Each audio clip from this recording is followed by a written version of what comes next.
A woman woke up in the middle of the night to find a masked man standing at the foot of her bed. He was already holding a knife. He had been inside her house for an unknown amount of time before she opened her eyes. The lock on her window had been tampered with days earlier. He had been watching her. He had chosen her. And now in the dark, there was nothing she could do. This was not an isolated incident. This was a pattern, one that would repeat itself across California for more than a decade, leaving investigators baffled, communities paralyzed, and dozens of families permanently destroyed. Between 1974 and 1986, a man moved through neighborhoods across the state like a ghost. He studied his targets for days before striking. He knew their schedules, their routines, which doors they left unlocked. He wore a mask, almost always a ski mask, and he arrived in the dark. His earliest documented crimes began in Visalia, California, in 1974, where he broke into homes, moved objects around, and disappeared without being seen. In September 1975, while still employed as a police officer with the Exeter Police Department, he shot and killed Professor Claude Snelling outside his own home, in front of his daughter. That detail is not a footnote. It is the center of the story. The man terrorizing these families at night was, by day, wearing a badge. By 1976, he had shifted his focus to the Sacramento area, where he became known as the East Area Rapist. He targeted women living alone at first, then began attacking couples inside their homes. His method was calculated and deeply disturbing. He would force the woman to bind her partner's hands and feet, then stack dishes on the man's back, warning that if the plates fell, he would kill them both.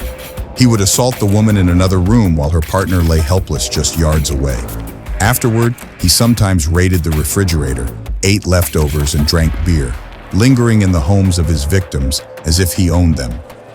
When survivors thought he had finally left and tried to move, he would stir in the darkness, scraping a knife along the counter or clicking his gun to remind them he was still there. He stole wedding rings, photographs, and small personal items from crime scenes. He called surviving victims on the anniversary of their attacks, sometimes 2 or 3 decades later. Then, beginning in late 1979, the crime shifted south. In Goleta, Dana Point, Irvine, and other Southern California communities, couples began turning up murdered inside their own homes. Victims included an orthopedic surgeon, a psychologist, a medical student, and a pediatric nurse. The youngest known murder victim was a woman named Janelle Cruz, killed in 1986. After that, the attack stopped. Because the crimes had occurred across multiple jurisdictions over more than a decade, 9 separate criminal profiles had been generated by different agencies. Most investigators had no idea they were all looking for the same man. It was not until 2001, through DNA analysis, that authorities confirmed what had seemed unthinkable.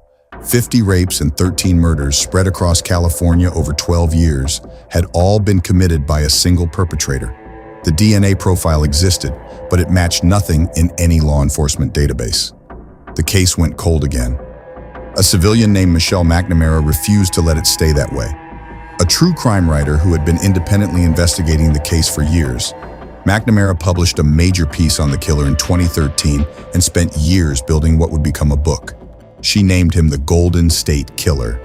She died before the book was finished, but her research, 37 boxes of case files, was completed by her colleagues and published posthumously. The book created enormous public pressure to solve the case and directly accelerated the investigation that followed. In 2018, investigator Paul Holes, who had been working the case for 24 years, uploaded a DNA profile from a rape kit to GEDmatch, a public genealogy database. The results pointed to distant relatives of the suspect.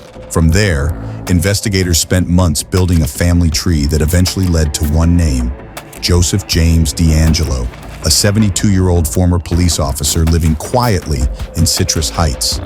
When he stepped outside his home, a surveillance team collected a discarded item he had left behind. The DNA matched. He was taken into custody the same day and was, by all accounts, completely blindsided. Detectives offered him a can of Dr. Pepper, the same drink he had left behind at several crime scenes over the years. He never touched it. He never acknowledged it. He did not yet know that his DNA had already been recovered from his trash. DeAngelo later pleaded guilty to 13 counts of first-degree murder. and admitted to an additional 161 uncharged crimes against 61 victims. He received 11 consecutive life sentences with no possibility of parole.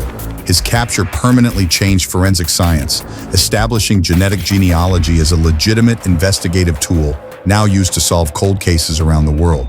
For the families of his victims, the answer arrived decades late, but it arrived.